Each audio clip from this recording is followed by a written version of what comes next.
What spirits guides you? That's a question that can literally lead you to either heaven or hell. But are you ready to face the truth? A quick disclaimer. I'm someone who's made plenty of mistakes, lied, used and manipulated people just to satisfy my narcissistic traits. So please, don't take this as a certain truth or a guide. These are the lessons I learned that I wish someone would have told me before. I guess you know what I mean by spirits, but if not, let me explain. We've all had that moment when we knew something isn't just right and we shouldn't do it. But we did it anyway, just because something deep inside told us, I want it, no matter the cost. Sounds familiar? I thought it might. In my opinion, there are only two kinds of spirits, light and dark. But neither is purely good or bad, like the yin and yang, where light coexists with darkness, and the other way. It all depends on what your real desires are. Therefore, let me tell you a story where I will show you how can so-called spirits heal or destroy. Some time back, my younger self found himself in Singapore. I've got everything that can one dream of, but it wasn't just enough for me. I wanted more. Of what, you may ask?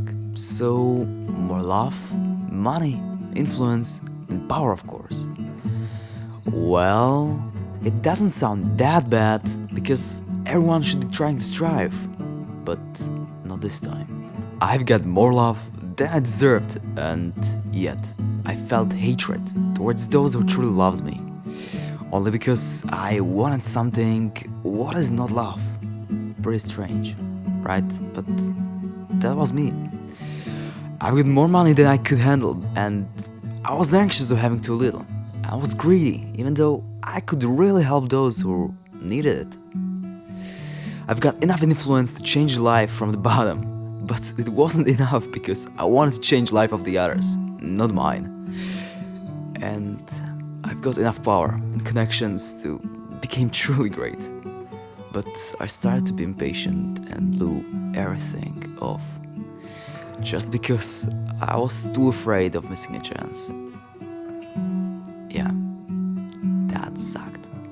I leaned into the dark side of my spirits because deep down I was an insecure kid obsessed with control and power over everything that was happening.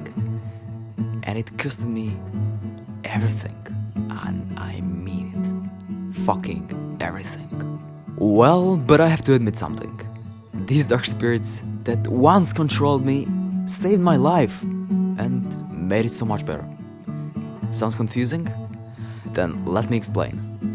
The real lesson isn't so much about how moral you act or what you deserve or what happens.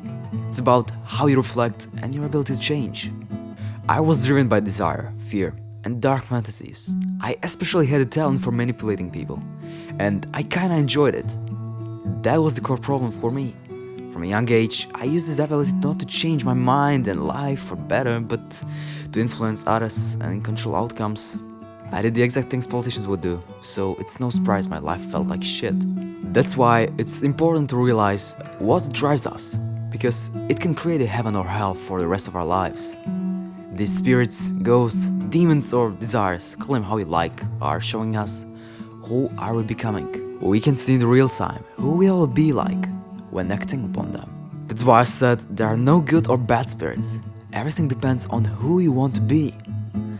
So, the next time you're about to make a decision, pause and think for a second about the drive of that decision. It can reveal you whether the decision is the right path to the life you want. At least it was for me. That's all for now. See you soon.